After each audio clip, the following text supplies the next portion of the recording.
Shadow verse. Blaze and Freesia.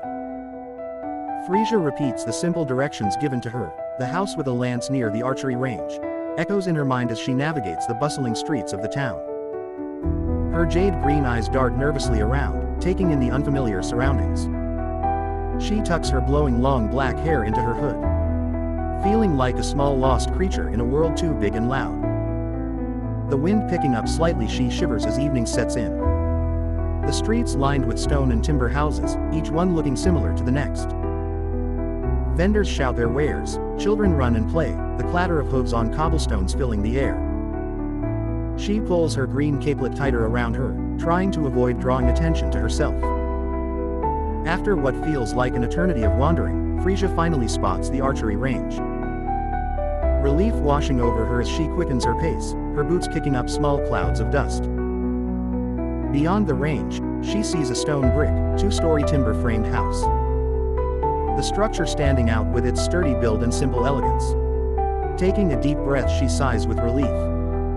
By the door, a lance stands tall, its polished shaft gleaming in the fading light. Her heart pounds in her chest as she raises her hand to rap on the door.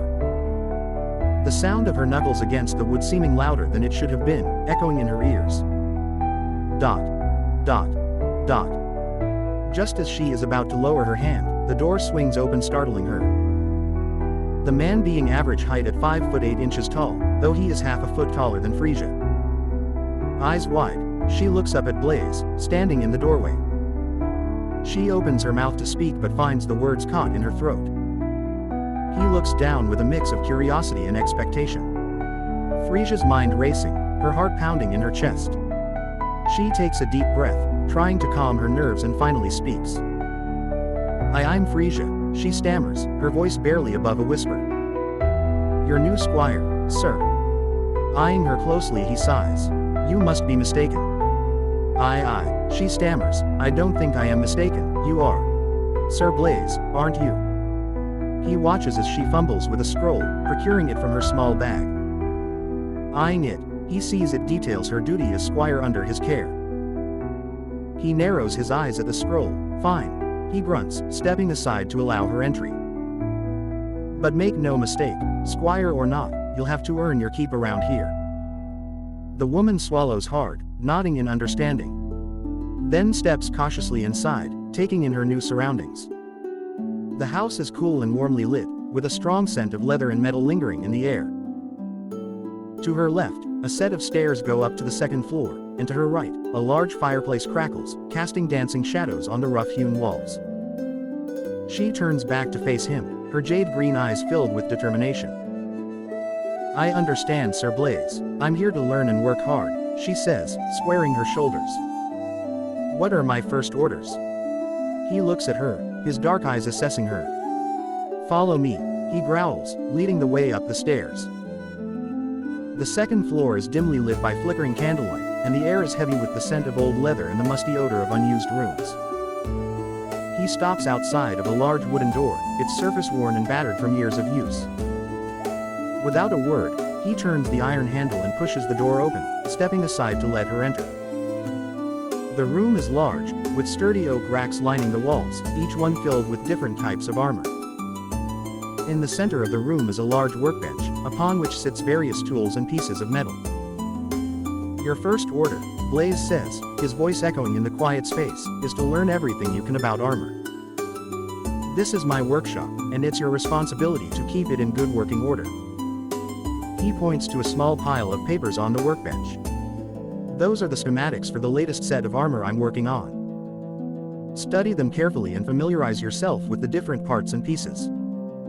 You'll be assisting me in its construction from now on. Her heart hammers in her chest as she nods, determined to prove herself.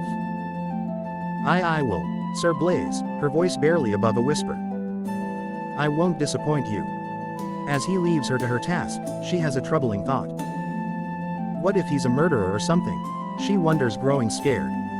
Turning back, Blaze speaks over his shoulder. Then you'll have to be quick on your feet, won't you?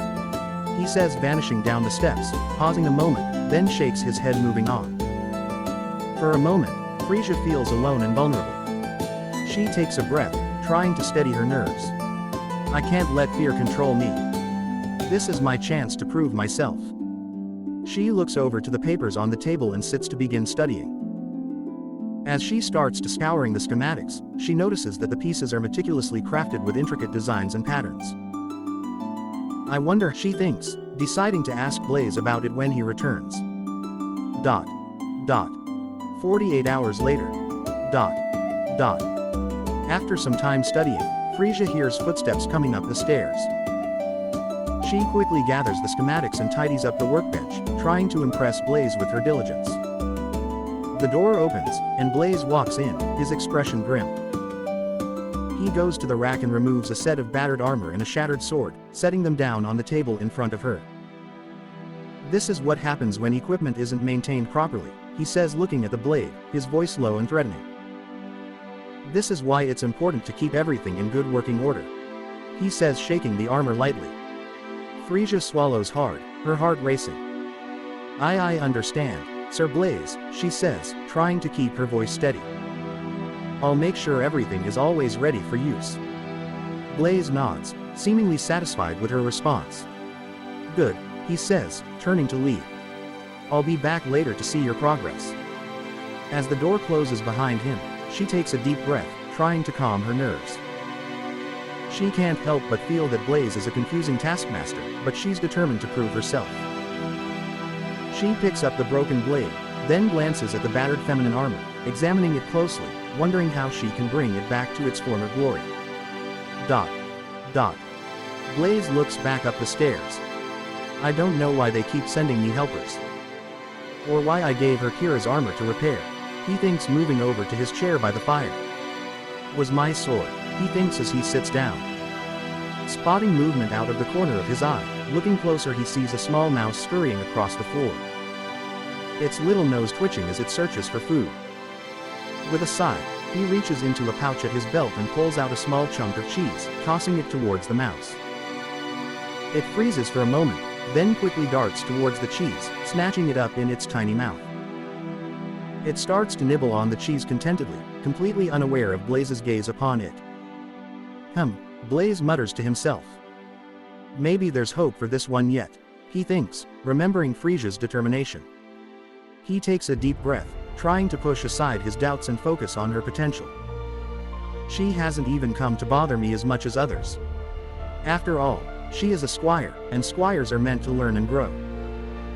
Maybe I could mold her into a useful knight, he thinks to himself. He reaches over to the candle on the table next to him, relighting it.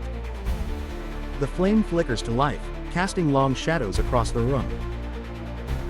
For now, he decides, I'll give her a chance to prove herself. With that thought in mind, he leans back in his chair, closing his eyes, and tries to rest. But sleep evades him, as he finds himself thinking about the strange attacks outside their village. The attackers, strong, relentless, and their village, slowly running out of able-bodied warriors to hunt for the people or creature responsible. The next morning, Blaze walks into the armor room and finds Freesia fast asleep. The schematics and tools before her on the table. He is about to wake her but instead lets her sleep. Can't push people too much, he thinks, closing the door. Having decided to go scout the edge of the forest while Freesia rests, he frowns seeing the missing persons posters and papers. The village boards at the edge of the settlement filling with more almost every day. As he passes by a small clearing, he sees movement out of the corner of his eye. Peering closer, he spots a group of what appear to be bandits. Silently moving closer, he sees they're arguing and gesturing wildly towards the tree line. Blaze narrows his eyes, sensing danger. Deciding to watch them from afar for a while, trying to figure out their intentions. Meanwhile, Freesia wakes up, her head pounding from exhaustion. She rubs her eyes, looking around groggily. The armor room is dimly lit, and all she can see is the flickering candlelight casting long shadows across the floor. She realizes that Blaze must have left her alone again. With a sigh, she pushes herself up, stretching her stiff muscles. She looks over at the armor on the rack, feeling a sense of pride. She had spent the entire night going over the schematics, trying to understand the intricacies of the design. He seemed to be gentle with it too. Wonder who it belonged to. she thinks. Her finger tracing the etching of a man and woman within a valley. Reminds me of the village here, she whispers. Making her way downstairs, she grabs a loaf of bread and a piece of cheese from the kitchen, then heads back up to the armory, spending the next few hours melting down the armor and reforming it. Sanding down the rough edges and surfaces. Her hands move quickly, fueled by a growing sense of accomplishment. The armor starting to match its original design, the hole to the mid-front and back as if it had never existed. Dot. Dot. As the sun starts to set, Blaze emerges from the forest, his face grim.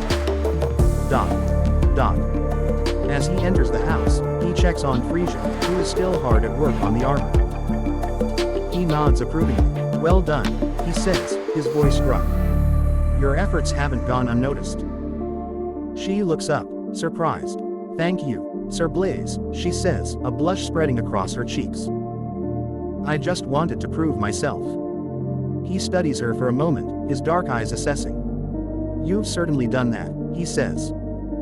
Freesia swallows hard, feeling a knot of nervousness form in her stomach. She walks over to the table, picking up the schematics one by one, explaining the different parts and their functions excitedly. As he listens intently, his expression softens slightly. Not bad, he says finally. Not bad at all. From now on, you'll be helping me with the actual construction of the armor. We'll start with something small, but I have a feeling you'll pick it up quickly. Freesia's heart leaps with joy. This was exactly what she wanted. She would work hard, prove herself, and maybe, just maybe, one day she would be worthy of wearing the armor she helped create. Dot dot. Dot dot. Dot dot. Later that night, Freesia glances over at Blaze as he tastes the chicken breast she prepared, feeling nervous. So, how does it taste? She asks softly, hoping for a good review. He nods appreciatively. It's quite good, he says. You've managed to season it well and cook it just right. Keep up the good work. Freesia beams with pride. Thank you, Sir Blaze, she says. I'll make sure to practice more so that I can continue improving. He chuckles. You're a quick learner, he says. And not just with cooking. Your progress with the armor has been remarkable as well.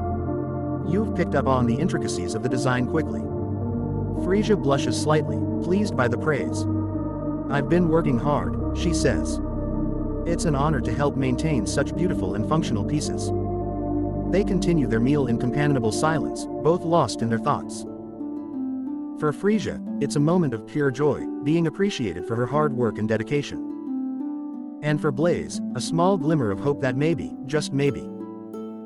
Her green eyes meet his and she looks away nervously, her cheeks turning red. I've been curious, what are the etchings in the armor for?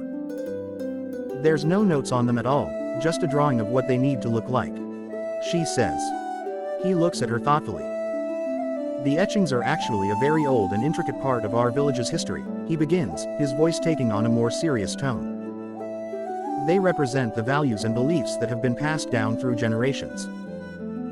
The armor is more than just protection, it's a symbol of who we are and what we stand for. He pauses for a moment, lost in thought. Each etching has its own meaning. Some represent strength, others courage, and still others wisdom. When worn together, they form a powerful statement about the wearer and their village. He thinks a moment. Some are tributes to others. Freesia listens intently, her eyes wide with wonder. So, it's not just any old design? She asks, her voice hushed. He shakes his head. No, it's not. The etchings are carefully chosen and placed, each one holding a significant meaning. It's not something that can be taken lightly. The new etching to be over the damaged area is important too. She nods solemnly. I understand, and I'll make sure to respect their importance when working on the armor. They continue their meal in silence, both lost in their thoughts. For Blaze, it's a reminder of the responsibility he carries in maintaining the village's traditions and protecting those around him. And for Freesia, a deeper appreciation for the armor she's helping to create. Blaze thinks intently for a moment. And they also kinda help with magic, he says, careful to not reveal too much. Her eyes widen in surprise. Magic? She asks, her voice barely above a whisper. I didn't know the armor had anything to do with magic. He nods. It's not something that's widely known. But some of the etchings can act as conduits for magic, channeling it into the armor and amplifying its protective properties. It's something that only a select few are trained in, and it's a closely guarded secret. Freesia absorbs this new information, her mind racing with possibilities. That's amazing, she breathes. I had no idea. Smiling slightly, he says, it's something you'll learn more about as we continue working on the armor. But for now, just know that the etchings are much more than just decorative. She nods, her heart filled with excitement and awe. She's grateful for the trust Blaze has placed in her, determined to prove herself worthy of such a responsibility. As they finish their meal, Blaze stands up and gestures for Freesia to follow him into the living room. He picks up a small chest from a corner and opens it, revealing a collection of scrolls and books. These are some of our village's most treasured documents and the new etching to be added, he says, running his fingers over the old parchment. They contain information about our history, traditions, and techniques for creating the armor. Freesia peers into the chest, her eyes wide with wonder. May I look through them, Sir Blaze? She asks hesitantly. He nods. Of course, I think it's time you learn more about our village and its customs. The more you know, the better you'll be able to understand the importance of the armor you're helping to create. She carefully takes out a scroll and begins to read, her fingers tracing over the delicate writing. As she does so, she feels a new sense of purpose and responsibility settle over her. She knows that this isn't just any old job, it's a part of something much bigger, something that connects her to her village's past and its future.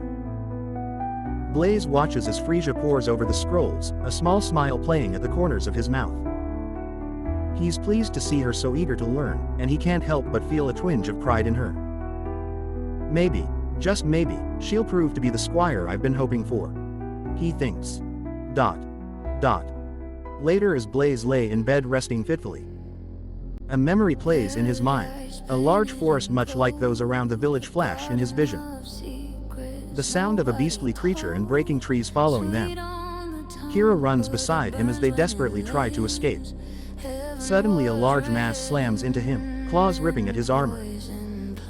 Lashing out at the lion-like blade-tailed creature, his worn sword shattering on its skull as he is sent tumbling into a tree. Kira screams out as the creature pounces on her, crushing her leg as it pins her down from behind. Then like lightning its sharp tail pierces her back and through her chest plate, drawing a breathless gasp. He shudders in his sleep, his heart racing as the nightmare fades away. His eyes opening as he looks around the room. It's been years since I had that one. With a deep sigh, he turns over in his bed, trying to forget and find some rest. Meanwhile, Freesia turns in her own bed looking towards his room through the walls. Sounds like he had a bad dream too, she thinks to herself as a light rain begins to fall outside. At breakfast, Freesia notices Blaze's attitude seems different. I heard you in your sleep last night. I have nightmares sometimes too, she says. Yeah, well, Blaze trails off, rubbing his eyes wearily. It was just a dream. I'm fine now. He takes a bite of his toast, trying to ignore the lingering unease in his chest. She watches him, sensing there's more to it than he's letting on. Hesitating for a moment before speaking. If it's okay with you, maybe we could do some guided meditation or breathing exercises after breakfast. Sometimes those can help clear your mind and ease stress. He raises an eyebrow in surprise but nods nonetheless. All right, I suppose that couldn't hurt. Let's do it. He finishes his breakfast quickly, eager to get on with the day. As they settle down on the floor, legs crossed, Freesia begins to guide him through some simple breathing exercises. Inhale deeply through your nose, filling your lungs with air, she says softly. And exhale slowly through your mouth, letting all the tension go. Blaze follows her instructions, finding himself relaxing a little bit more with each passing moment. He focuses on the present, letting go of the fear and anxiety from the night before. When they finish, he feels a sense of calm wash over him, like a weight has been lifted from his shoulders. Thank you, Freesia, he says sincerely. That actually helped a lot. Freesia smiles warmly. You're welcome, Sir Blaze. I'm glad I could help. She stands up, stretching her arms above her head. Now, shall we get started on the armor? Blaze nods, pushing the nightmare to the back of his mind. He has a squire to train and armor to create. And maybe, just maybe, with Freesia by his side, he can finally start to move forward. Dot. Dot. The next day Blaze is walking through the village when he overhears a traveler's tale. Just months ago there was a falling star that hit somewhere in the mountains to the north. After that, its like creatures of the night have been reported more often. No one feels safe anymore. The man tells one of the vendors. Blaze politely gets the man's attention as his curiosity is piqued. I don't mean to intrude, but might I ask where exactly that falling star impacted? He says. The man points northward. Well, it was said to have hit somewhere near that large mountain range with the snow-capped peaks. But like I said, that was months ago. I doubt anything remains of it. Blaze nods, his mind already racing with thoughts of what this might mean for his village. He has to investigate, to make sure they're prepared for whatever might come their way. With a determined look in his eyes, he makes his way back to his forge. Freesia looks up as Blaze enters the workshop, a frown on her soot-covered face. Is everything all right, Sir Blaze? She asks, sensing his worried state. He sighs, running a hand through his hair. I'm not sure yet, he says honestly. There's a possibility that a meteorite might have hit near the mountains to the north. If that's the case, we need to be prepared for an increase in monster activity. Freesia nods, her eyes wide with understanding. So, you think the equipment we're creating could be used to protect the village from these creatures? She asks. He nods, his mind already turning towards the designs for the new armor and weapons. Exactly, he says, we need to make sure our metal is strong enough to withstand their attacks. The safety of our village depends on it. Freesia feels a surge of determination rise within her. She knew coming here as a squire wasn't going to be easy, but she never expected to be a part of something so important. With renewed focus, she grabs the hammer and begins forging a new blade, ready to do whatever it takes to protect her new home. With each blow sparks fly as the hellish heat of the forge waves in the air. He glances at her a moment as sweat beads on her forehead. You're from around there, aren't you? Have you heard anything about it? Freesia nods, her brow furrowed in thought. Yes, Sir Blaze, I'm originally from a small village near those mountains, she says quietly. But we haven't had any direct contact with the creatures yet. We've just heard rumors and stories like everyone else. Blaze nods, understanding her concern. Well, let's hope it stays that way. But if not, we'll be prepared. Together. She smiles, feeling a sense of camaraderie forming between them as they continue to work on the equipment. Their minds and hearts focused on the task at hand and the safety of their new home. Dot. Dot. After a while Freesia pauses. I do have this odd observation since the impact. She considers for another moment then timidly says. Ever since the impact, I don't remember anything from before it happened, it's just blank, but I haven't really told anyone and haven't looked into it or heard about anyone else being affected. Not even sure if it's related. Just an odd thing. Blaze nods, taking in her words thoughtfully. That is strange, he admits. Maybe it's just a coincidence. Or maybe there's more to it than we know. Either way, we'll keep an eye out. He reaches over to pat her shoulder reassuringly. Don't worry about it too much. We'll figure this out together. Freesia nods, her heart warmed by his kindness. She pushes the strange memory to the back of her mind, focusing on the task at hand. Together, they continue working on the armor, their bond strengthening with each passing moment. As the days wear on, they make significant progress, their determination fueled by the shared goal of protecting their new home. Later that night as she is working at the forge, Blaze walks in and she blushes seeing him shirtless. Blaze smiles, noticing Freesia's blush. Is something wrong? He asks, walking over to her. She shakes her head, trying to focus on the task at hand. No, Sir Blaze, she says softly. It's just, I'm not used to seeing you without your armor. He chuckles, running a hand through his hair. Well, I figured you'd seen me without it by now, he says teasingly. We're partners, after all. Freesia giggles, feeling a warmth spread through her. She looks up at him, their gazes meeting. For a moment, time seems to stand still as they share a moment of connection. Blaze clears his throat, breaking the silence. Well, I just wanted to check in on you, he says, his voice a bit more serious. You've been working hard today. She smiles gratefully. Thank you, Sir Blaze. It's been interesting, to say the least, she says with a small laugh. But I feel like I'm finally starting to understand what you expect of me. He nods, pleased with her progress. Good, because we've still got a lot of work to do if we want to be prepared for whatever might come our way. She nods, her determination reignited. Together, they continue working on the armor and weapons. As the night wears on, she leans over on her elbows to rest on the table a moment and catches Blaze glancing at her backside. Blaze clears his throat, looking away quickly. Sorry, he mutters. Didn't mean to stare. He busies himself with gathering materials for the armor, hoping she doesn't notice his red face. Freesia looks over at him, blushing herself. It's all right, Sir Blaze, she says softly. I don't mind. She turns back to the forge.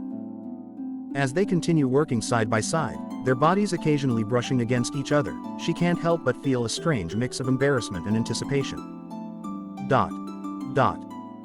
Despite his initial doubts about her abilities, she feels a growing closeness to him, both as a mentor and potentially something more. Later that night, as they're both exhausted from their long day of work, Freesia finds herself unable to shake the strange feelings that have been stirred up. She lays awake in her small bed, her mind racing with thoughts of Blaze and their shared goal. She wonders if he feels the same way she does, if their partnership could maybe evolve into something more. Meanwhile, Blaze lies awake in his bed, his mind also filled with thoughts of Freesia. He can't deny the attraction he feels towards her, nor the respect he's gained for her as an apprentice. He wonders if maybe there's something more to their partnership than just training and armor making.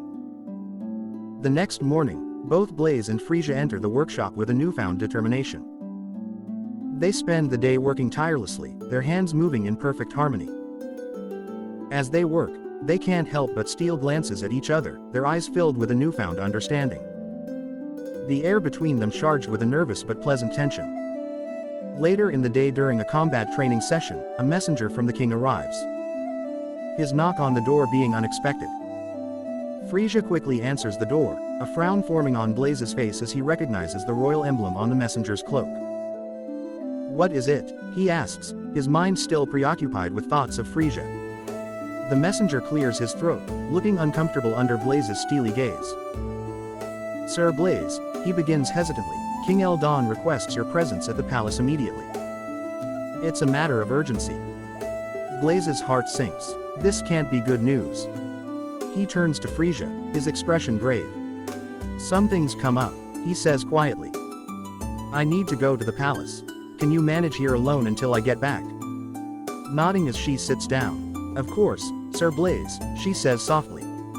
I'll take good care of everything while you're gone. He smiles slightly, a wave of relief washing over him. Thank you, he says sincerely. I'll be back as soon as I can. With that, he rushes out of the workshop, leaving Freesia alone with her thoughts and their unspoken feelings. A few hours later, Blaze awaits the king in the castle's empty throne room. You wanted to see me, Your Highness? He asks, bowing his head respectfully as the king enters. King Eldon sighs heavily, his face etched with concern. Blaze, he begins solemnly, we've received reports of increased monster activity in the mountains, due to a falling star that has landed there recently. He pauses for a moment, taking a deep breath. I need you to go to the mountains and investigate. Find out what's going on and report back to me. Blaze nods grimly. Yes, Your Highness. I'll head out immediately. He hesitates for a moment before speaking again. But I'm not the only one who should go. Freesia has been proving herself as an excellent apprentice and partner. The king considers this for a moment before nodding. Very well, he says finally. Take Freesia with you. The safety of our village depends on it. With that, Blaze turns and leaves the throne room, his mind already whirling with plans for their journey. He can't help but feel a mixture of nervousness and excitement at the thought of exploring the mountains and facing whatever dangers lie ahead. And as he walks down the hall, he can't shake the feeling that things between him and Freesia are about to change forever. As they set out for the mountains the next day, Blaze looks at Freesia a moment. As much as she's improved, he thinks to himself. She glances up at him, her eyes filled with determination. "I'm ready, Sir Blaze," she says quietly, adjusting the strap of her pack. He nods, his heart swelling with pride. "Then let's get moving," he says, leading the way towards the mountains. As they hike through the rugged terrain, the sky is clear and the sun hanging high. Dot. Dot. Dot. Days later, the dark night flickers with torchlight through the trees. Dot. Dot. Freesia looks into the roaring jaws of a large humanoid wolf. Her shoulder dislocated as broken ribs hinder her breathing. The beast looming, its razor-sharp teeth glinting in the moonlight. Blaze rushes forward as he slashes at the creature's flank. Its howl of pain filling the night, turning its attention to him. "Get back," Blaze shouts to Freesia as he parries the beast's articulate, dagger-like claws. His armor creaks and groans under the force of the blows. The monster's hot breath washing over him, reeking of decay and malice. Freesia staggers to her feet, gritting her teeth against the agony in her shoulder and ribs. She snatches up her fallen blade with her good hand. Just as Blaze stabs his sword through the creature's head, another appears and Freesia tries to sidestep its charge, its heavy body hitting her like a boulder. The world explodes in white as the impact knocks her violently against a tree. She looks over at Blaze as the creature's long claws and teeth like steel rip at her armor. A piercing pain burning in her chest, the air forced from her lungs as the darkness envelops her. Blaze's heart pounds with fear and rage. The monstrous beast pinning Freesia against a tree, a claw piercing through her armor as she struggles weakly.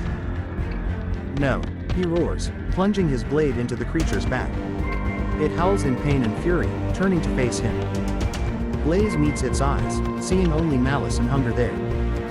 He knows he must end this quickly, before the beast can turn its attention back to Freesia. He launches into a furious barrage of attacks, his blade flashing as he slashes and stabs. The monster retaliates with savage swipes of its claws, but Blaze's armor holds, barely. Blaze grits his teeth, feeling the strain of the battle in every joint and muscle. The creature's claws gouge deep furrows in his breastplate, and he knows he can't keep this up for long. But the thought of Freesia, so brutally injured and helpless, spurs him to greater effort. He feints left, then lunges right, driving his sword deep into the beast's chest. It staggers back with a guttural roar, dark blood pouring from the wound. Blaze presses his advantage, hammering at the monster with heavy blows, trying to bring it down before its strength gives out. The monster's eyes roll back as its massive body finally collapses to the forest floor. Blaze quickly turns his attention to Freesia, who lies motionless against the tree, her armor dented and bloodstained. He rushes to her side, checking her pulse and breathing.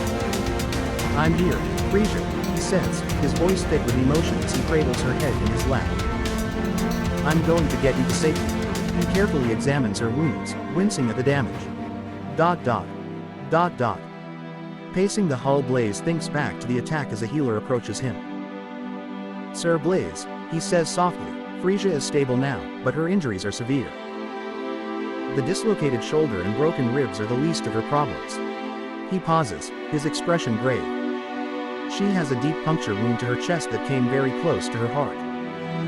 I've done what I can for her, but she'll need rest and time to heal. And there's something else." Blaze's heart clenches with fear as he looks at the healer. "What is it?" he asks, his voice barely above a whisper. The healer sighs heavily. "I'm afraid the trauma to her head from the impact with the tree has caused some swelling in her brain. She's been unconscious for hours now, and we can't say for certain what long-term effects this might have. The next few days will be crucial." He places a hand on Blaze's shoulder.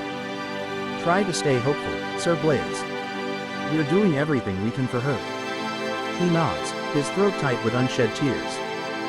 He turns to look at Freesia's still form in the bed, his heart heavy with guilt and worry. Blaze stays by Freesia's bedside for hours, holding her hand and praying for her recovery. The healer comes and goes, checking on her vital signs and adjusting her bandages. As the night wears on, Blaze's exhaustion catches up with him and he dozes fitfully in the chair beside her bed. He wakes with a start as Freesia stirs, her eyelids fluttering. "Freesia," he breathes, leaning closer. "Can you hear me?" Her eyes open slowly, unfocused at first. She blinks a few times before her gaze settles on him. "Sir Blaze," she whispers, her voice hoarse and weak. "What happened?" Blaze's heart swells with relief at her words, even as concern darkens his face. "You were attacked by a wolf beast. You're safe now, but your injuries are severe." He gently squeezes her hand, careful not to aggravate her wounds. "The healer says you need time to recover." Freesia's brow furrows in confusion. "But why can't I remember? Everything feels fuzzy." She tries to sit up, wincing as pain shoots through her body. "And why does my head hurt so much?"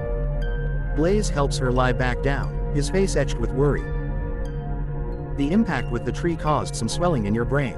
He pauses, struggling to find the right words. "You may have some memory loss, at least temporarily. But the healer says that could improve as you heal." Her face reflects her distress at his words. "I don't understand. I feel like there's something important I'm supposed to remember, but it's just out of reach." Her grip on his hand tightens as panic sets in. "Am I going to be okay, Sir Blaze? Will I remember everything eventually?" Blaze strokes her hair gently, his voice soothing. "The healer believes so, yes. Your brain just needs time to heal and recover. And I'll be here every step of the way to help you remember." Freesia nods slowly, her face relaxing slightly at his words. "Thank you, Sir Blaze. I don't know what I'd do without you." She winces as she adjusts her position, the movement causing fresh waves of pain. Blaze stands up, moving to pour her a glass of water. "Here, drink this, it will help." He holds the glass to her lips, letting her sip slowly. As she drinks, he notices a faint scar on her neck that he hadn't seen before. "Freesia, I'm sorry I wasn't there to protect you better. I should have known something like this would happen after the falling star." Freesia sips the water. She opens her mouth to respond, but is interrupted by a sharp knock at the door. A young page enters, bowing deeply to Blaze. "Sir Blaze, the king's messenger has returned. He requests your immediate presence in the throne room." Blaze's face darkens with concern as he looks between the page and his squire. "Tell him I'll be there shortly," he says, then turns back to her, his hand still holding hers. "I'm sorry, Freesia, but I need to go. Will you be all right here?" She manages a small, pained smile. "Of course, Sir Blaze." He leans down to kiss her forehead softly before leaving. Dot. Dot. Dot.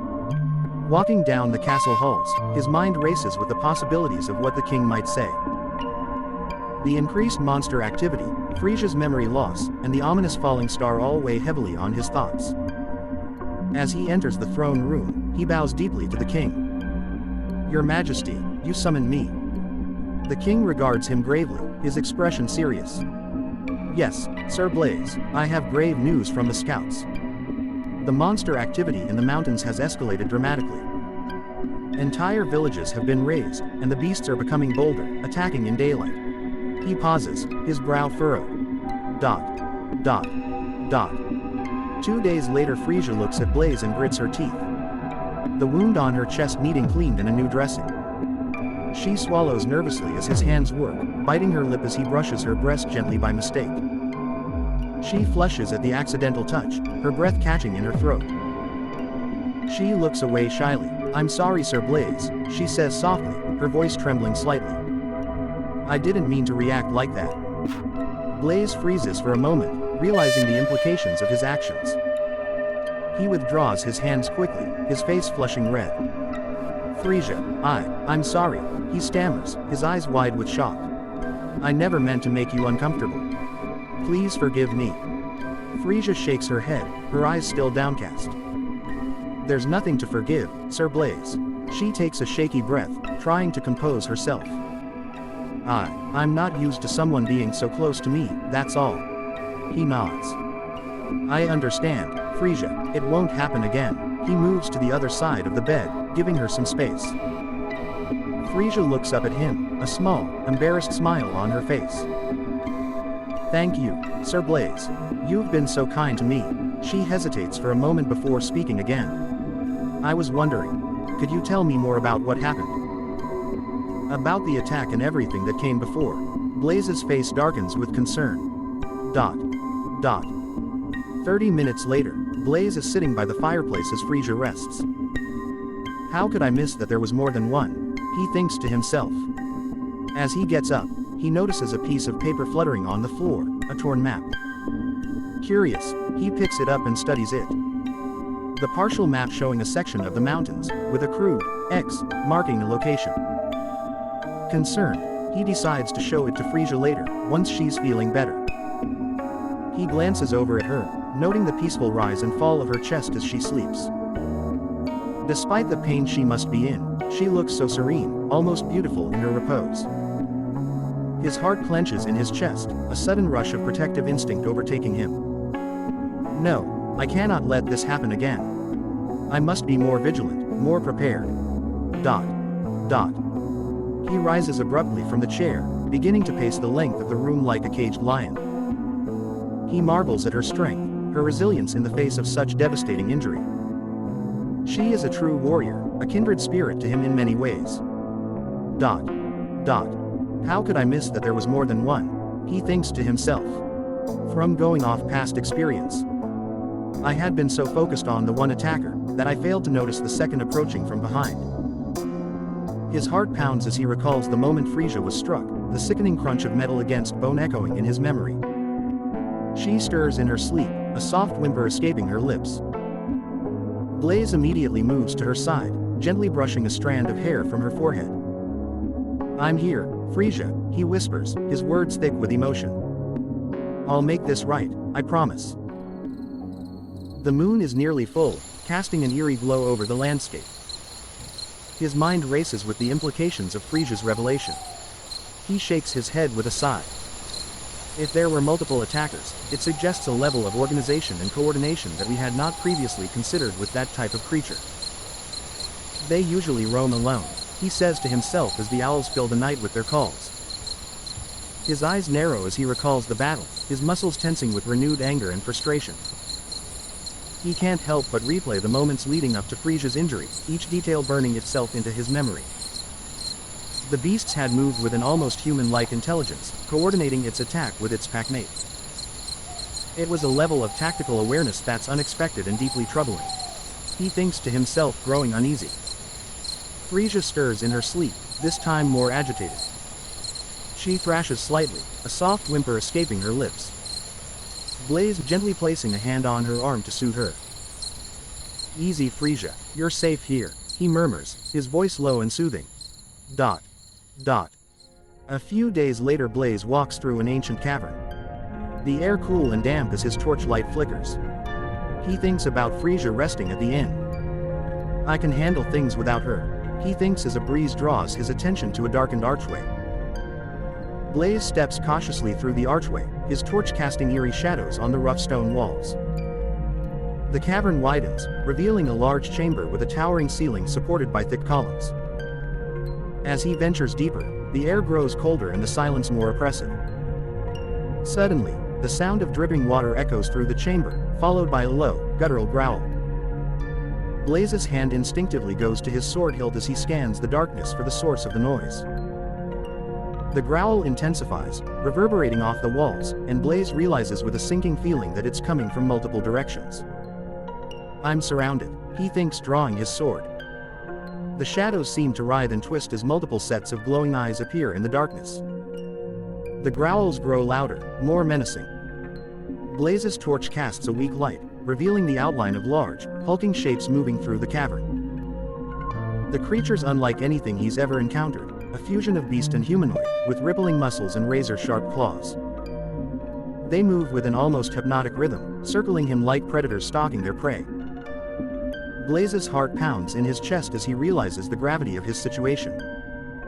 He's completely outnumbered, with no clear escape route. Their glowing green and red eyes, circling through the pillars, seeming to peer into his soul. The creatures lunge at Blaze simultaneously from all sides, their movements eerily synchronized. Blaze deflects the first wave of attacks with his sword, the clang of metal against claw ringing out in the cavern. He spins and slashes, his blade finding purchase in the flesh of his assailants, but for every one he dispatches, two more seem to take its place. The creatures are relentless, their strength and ferocity beyond anything Blaze has encountered before. As he fights, Blaze's mind races, desperately trying to formulate a plan. The cavern is a dead end, with no obvious exit. He's trapped, and his torch is beginning to sputter, the light growing dimmer by the second. Blaze grits his teeth, parrying a vicious swipe from a creature to his left as he kicks out at another lunging from the right. The beasts press in, their fetid breath washing over him in putrid waves. His torch flickers dangerously low, casting grotesque shadows across the walls. Think, damn you, Blaze growls under his breath, his muscles burning from the relentless onslaught. He spots a narrow crevice in the far wall, just wide enough for a man to squeeze through. Dashing toward it, he ducks under a claw, his light but sturdy armor taking a glancing swipe as he escapes into it. The creatures follow him into the crevice, their bodies contorting to fit. Blaze moves further, his torch casting a dim light ahead. The passage tightens slightly, and he's forced to momentarily soften his armor with magic. The beast's claws scraping against the stone, their growls echoing ominously. The tunnel opens up into a small chamber, and he sees a faint purple glow coming from the far side.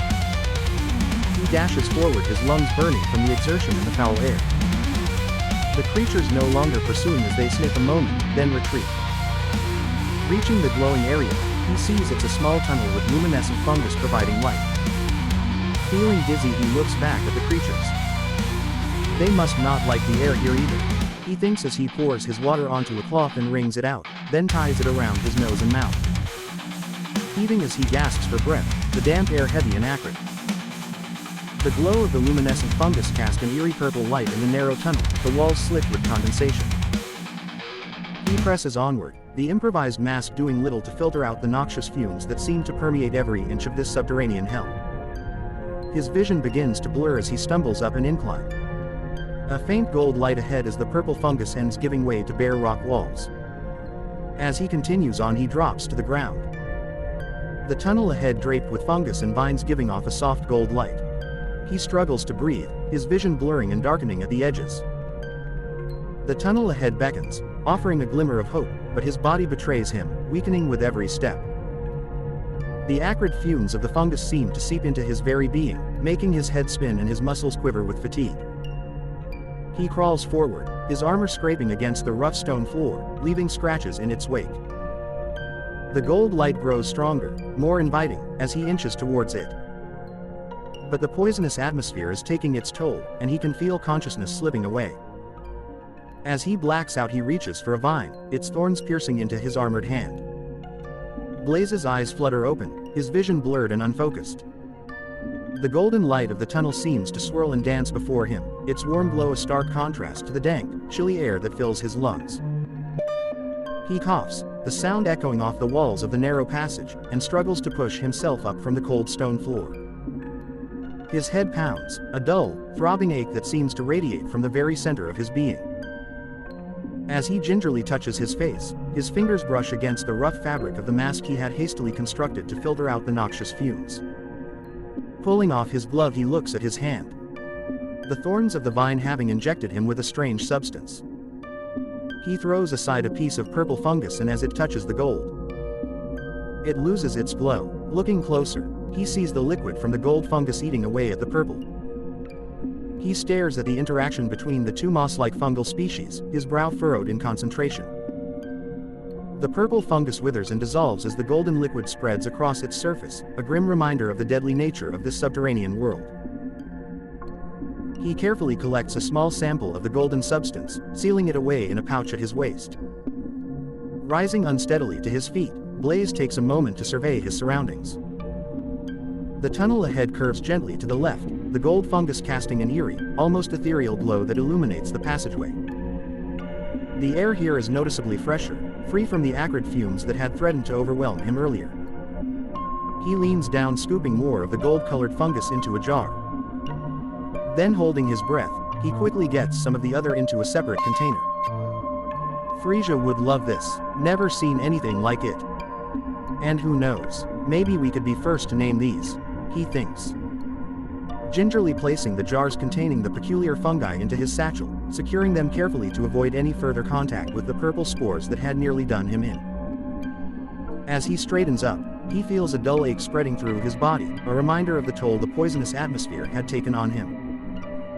He takes a deep breath, the air growing noticeably fresher, and begins to make his way down the tunnel. The passageway curves gently to the left, the golden fungus casting its ethereal glow that illuminates the way ahead. His footsteps echo softly against the stone floor as he advances, his hand resting on the hilt of his sword, ready for any potential threats that may lurk in the shadows. The fungus fades away as he stumbles into darkness, his torch extinguished he throws it aside. Dim sunlight appearing ahead as the tunnel starts to tighten. The passage gradually constricts, forcing Blaze to soften his armor and press against the walls. The narrow confines making his breathing more labored, and he feels a pang of claustrophobia as the space continues to shrink. Dot. Dot.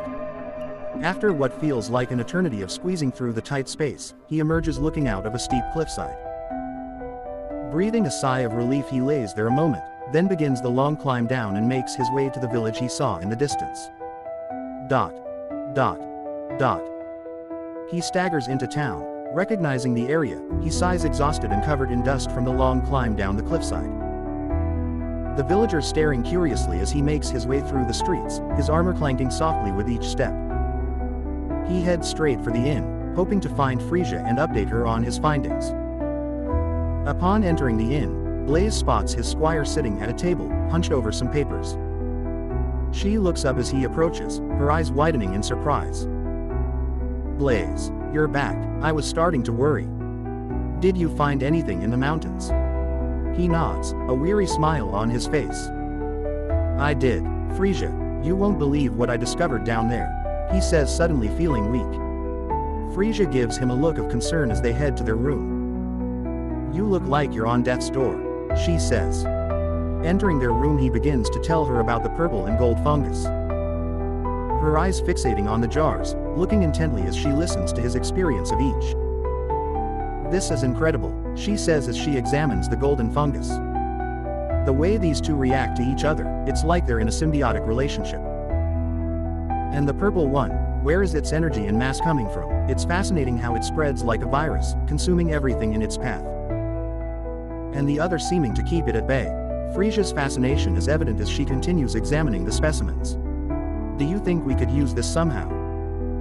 Maybe find a way to harness the properties of the golden fungus for healing. Blaze nods, his eyelids growing heavy as he leans against the wall. That's exactly what I was thinking. But I need to rest first. That poison from the purple fungus, it's taking its toll. He slides down the wall, sitting on the floor. Freesia rushes over to him. I thought you said the gold thing counteracts that. He looks around in a daze. Maybe. It wasn't enough to fully counteract it, he says as she helps him to his bed, then quickly starts working on a cure as he groans in pain. The purple fungus beginning to spread across his skin, causing intense pain. She works frantically to mix the gold fungus with various herbs, hoping to create a counteracting solution. As she approaches with the concoction, Blaze's skin takes on a sickly purple hue, his breathing becoming labored. Freesia applies the mixture to his skin, but it only partially slows the spread, which has now reached his neck. It's not working fast enough, she explains, panic setting in as she struggles to find a more effective solution. She stops to think, I need more of them both. The Goldamoss doesn't produce the antidote mixture unless it's reacting to the Toxamoss. I have to go and get some more from that cavern, she says to him as she has him drink the warm bitter liquid.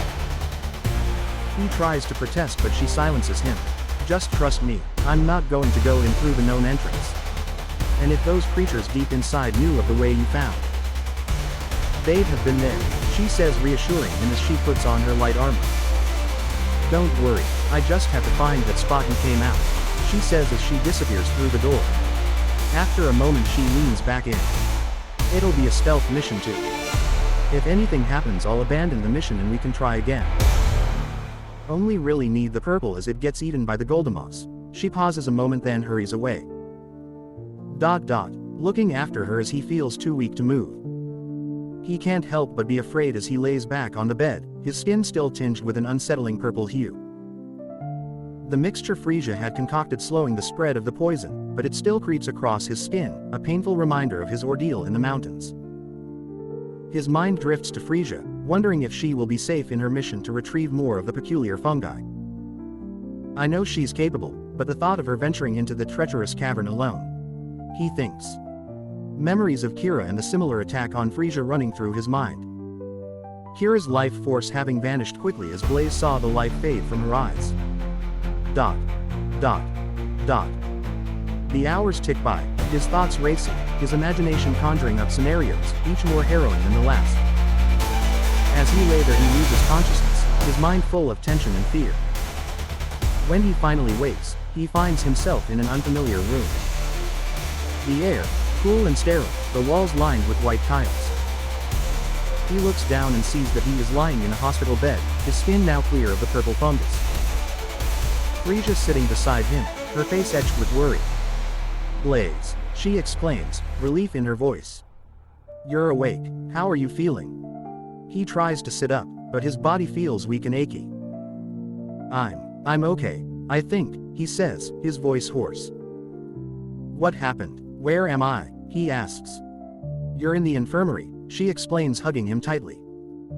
I was able to get more than enough to make a proper antidote and the healer's establishment has taken samples as well. Then smiling she says. They also like the names I gave them. Blaze nods weakly, his head spinning from the effects of the antidote. I'm glad you're okay, Freesia, he says, reaching out to touch her hand. Thank you for saving me, he croaks. She smiles softly, intertwining her fingers with his. Of course, we're partners, after all. She pauses, a concerned look crossing her face. But Blaze, there's something I need to tell you. When I was in the cavern, I found something else. Another piece of the map, with coordinates to a different location. I think this fungus might be part of something bigger, a conspiracy of some sort. Blaze's eyes narrow, his mind already racing with possibilities. A conspiracy, like what? He asks. Dot. Dot.